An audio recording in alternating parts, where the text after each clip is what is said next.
around planet at 16.285 by 8.464 orbitals and posing local designation of planet Earth. Arm weapons!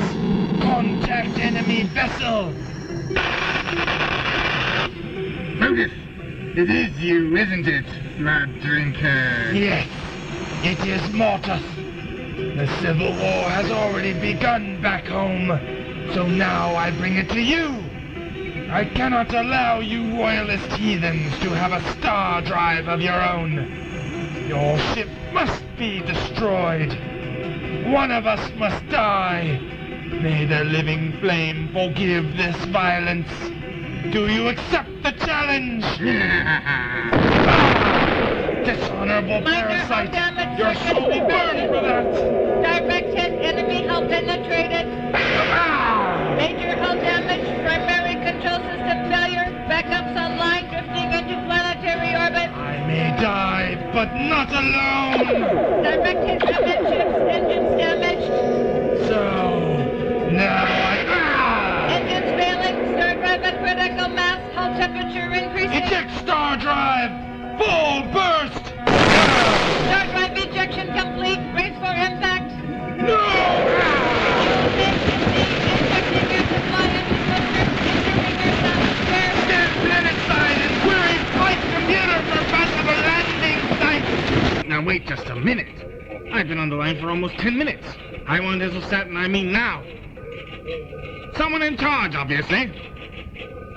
Then you tell them that Colonel Charles Crichton, the commanding officer of the unit Britain section, is waiting on this line, and has been for 15 minutes. Whoever you can spare. Of course I'll hold. You have some news, I hope. Not much, sir.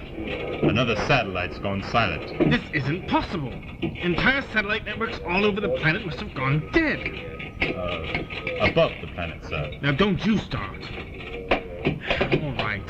Let's continue to get as many ground-based radar stations to watch the skies. Lieutenant Briggs is getting more people on it, sir. And a response by electronic mail or fax? 7 replies, sir, when I last checked. And more to come. Good.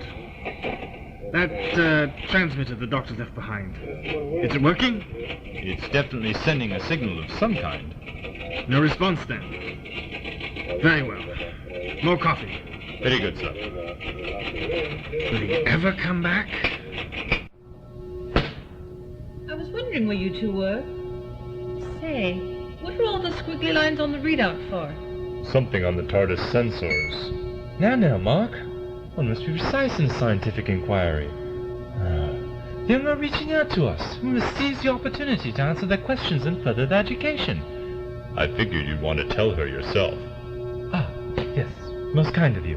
The squiggly lines, Dara, represent the spectral analysis of clouds of ionized debris we found in Earth's gravitational field. I see. What does all that represent? Well, in precise scientific terms, we call it something of a mess. Wait a micron, Doctor. Take a look at this. That mess is an EMP. What? Quite unexpected. Before you get too deep into a discussion about it, please tell me what EMP means. An electromagnetic pulse, actually. One of the least offensive qualities of a nuclear explosion. Nuclear? Yes. An EMP could disrupt radio signals, render electrical equipment inoperative. Quite a nuisance, really. Someone is firing nuclear weapons into space? Gordon Bennett. Not necessarily. An unmanned probe might have failed during launch. It's your era, Dara, the 1990s. Happens often enough. Not in low Earth orbit. Is that why we're back in the solar system? Actually, the doctor thought we picked up an SOS. A distress signal of some sort. There doesn't seem to be anyone here. Distress or otherwise. We're getting rather curious indeed. Oh, great. Please, I'm trying to think. Onesies? Twosies? Doctor, what does this mean? Something weird just came on the monitor. I don't recognize this at all. Let's see. It could be the power emissions of a dynamorphic generator. Oh dear. Could it be the master again? I doubt if even he could regroup so soon. No. Seems that our friends the Time Lords are poking around somewhere. I wonder what could be interesting them. I think we're about to find out. Odd? Where have I had that before? No, that's not it. What are you looking for? Almost got it. Huh. That old space-time telegraph I left with Colonel Crichton. I don't think you've met. Perhaps they want me back. Mark, has he ever been like this before? I don't think so. He seems so worried.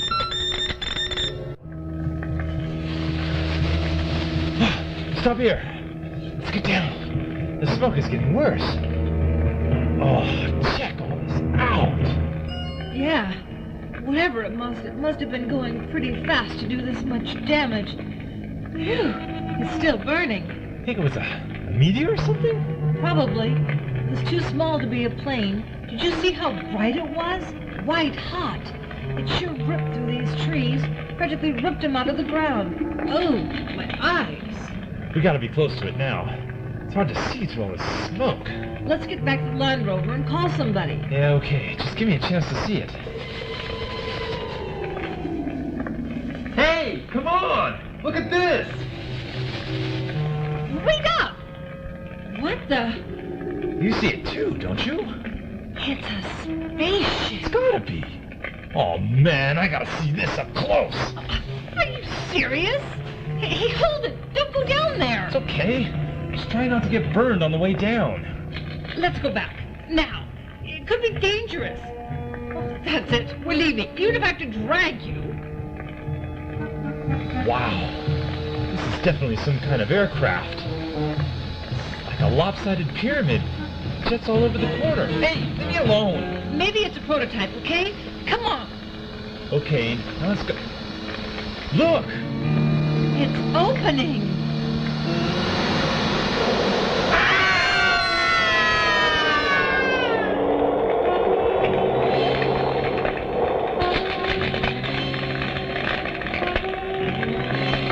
Right, we leave in 10 minutes, so quicken the pace. Colonel Crichton, we got something from radar tracking stations in North America. An unidentified alien craft entered the atmosphere. Hit the ground somewhere in the western United States. Looks like it's near the northern Rocky Mountains, almost beside them to the east. There's more, sir. A report of a wildfire, and it's near the craft's last known position. Clear us for troop flights with the Americans. Tell them that Unit HQ in Geneva has already given us the green light to support operations in North America. Top priority to securing the object. Good work. Thank you, sir. Crichton. Briggs, sir. That transmitter the doctor gave us. It's typing out a message. It says he's on his way. Oh, his timing is impeccable. We can't wait for him to show. The troops are leaving in a few minutes. Ace 3 to base. Ace 3 to base. Hold on, Lieutenant. Crichton. Global Bishop, sir. Possible intruders in the back of the laboratory. Good grief. All right, confine them to the laboratory until I get there. Keep them from seeing any more of the building, in case it isn't the doctor. Briggs, Yes, sir. meet me there. Suddenly Rag Week.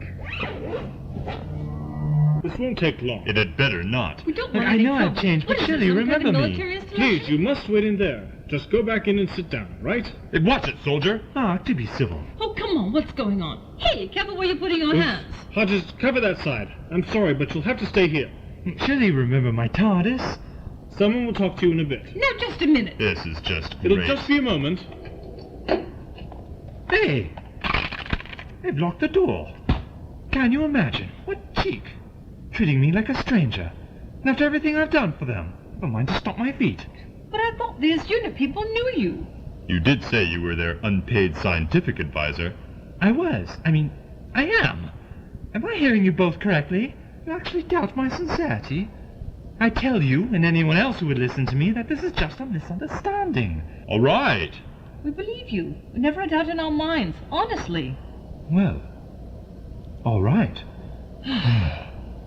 Nevertheless, this isn't going well at all. We're losing precious No, I won't say it. What is it, Doctor? Something on your mind?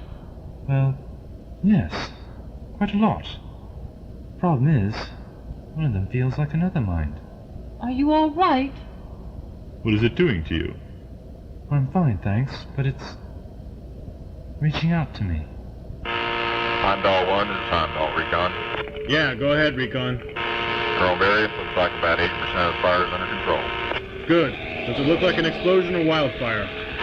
Explosion, sir. There's an obvious pattern. Blast radius. Looks like some kind of aircraft did crash and burn. Must have been going very fast to dig a trench like that.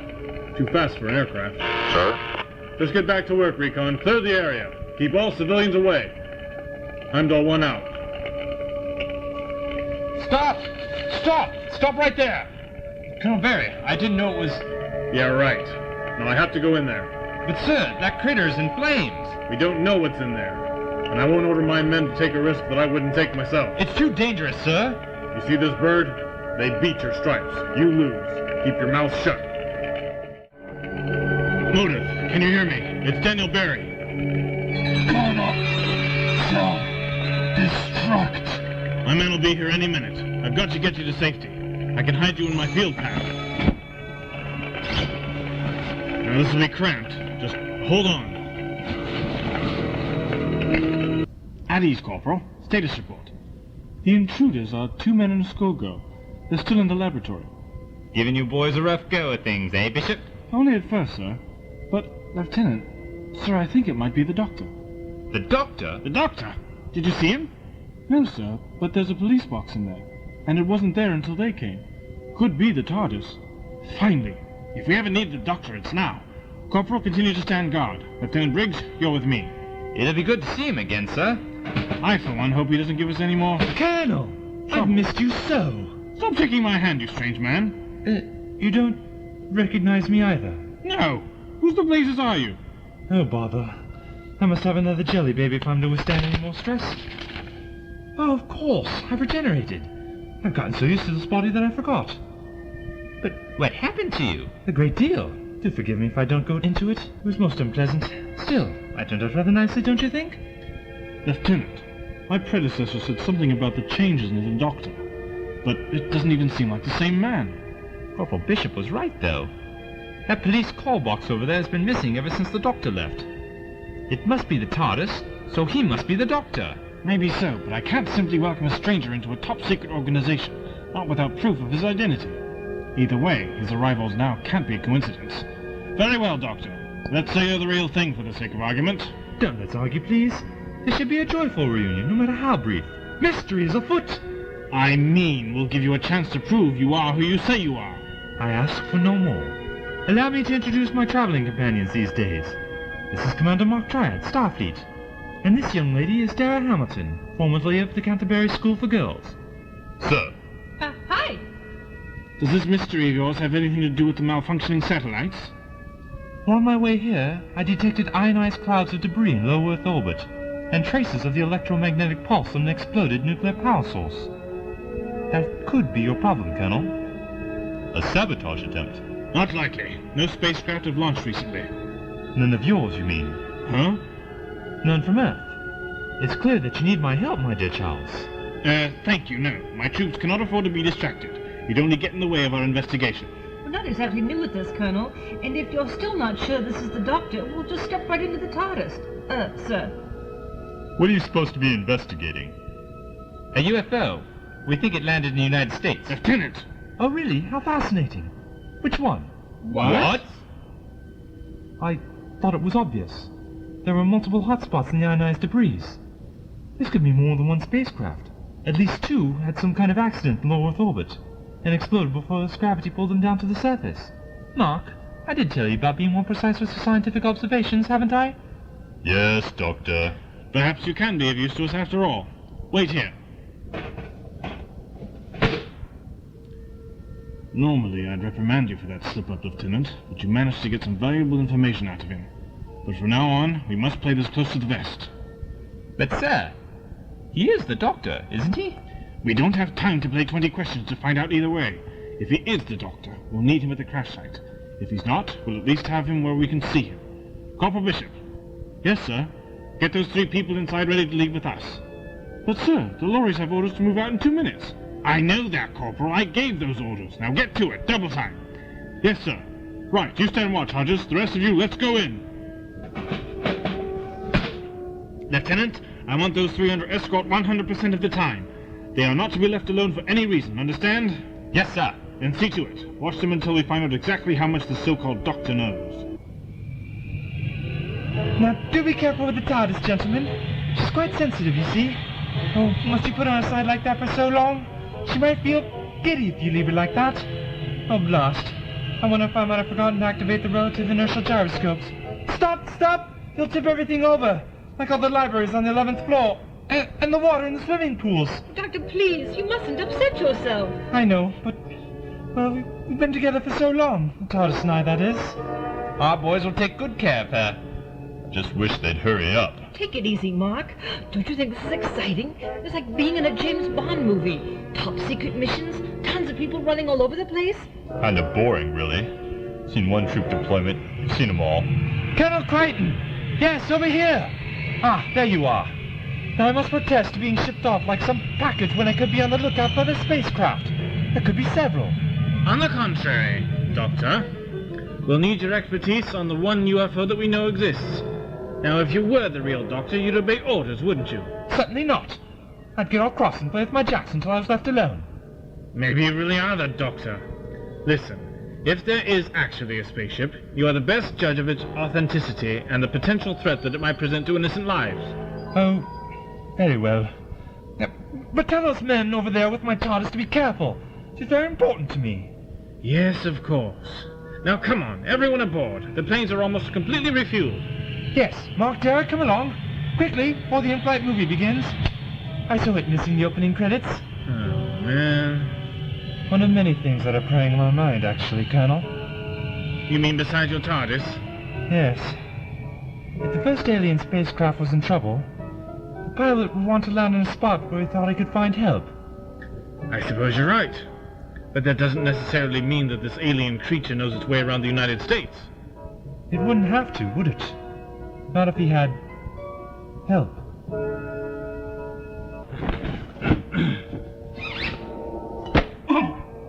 Here, Motuth, you're real heavy for somebody that small. Motuth, are you all right?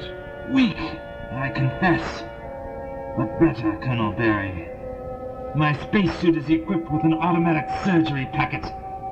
It's supposed to keep me alive long enough for a rescue mission to find me. Which won't come. What happened? My species, the Nusaeus, is at war. The Holy Order of the Living Flame and the wretched matriarch lackeys battle for dominion of our planet. Each side had one spaceship capable of faster-than-light speeds. Each one could gain one side or the other the power to dominate. My ship and theirs were damaged in a battle near your planet. Why the enemy pilot came here, I have suspicions. You're not the only one, Motuth. That little skirmish you must have had up there knocked out whole sections of our international satellite network. You've got yourself a lot of attention. Curse that impure royalist! Another military group is coming here to look into the crash. They're called the United Nations Intelligence Task Force. And those guys are brought in only when they suspect alien intelligence. They're on to you. Your people? Allies? Kind of, but I wouldn't count on it. Look, these people have encountered extraterrestrials before. They're supposed to be good at it, especially the Brits. They could track you down and stick you in a cage. That is the least of our concerns. If I could survive, so could my blood enemy, Ossup. And he must have already conspired with your enemies to destroy everything you hold dear. Your enemies? And the Russians? Stalinist hardliners using your level of technology? Ha! You see the threat. Our only recourse is to crush them before they do the same to us. I can help you defeat them. They'd only nuke us and wait for us to stop glowing. There's nothing we can do. They'll win the Cold War. Only because we didn't take it all the way. No! Listen, Daniel. I can give you the power to survive any reprisal. Those who agree to follow you could be invincible. You can do that? With time and your cooperation, I can. Then we may yet destroy all our enemies on this alien world in one single blow. A nuclear first strike. On Russia. as their lands and their bodies lie in ruins, we will stand victorious.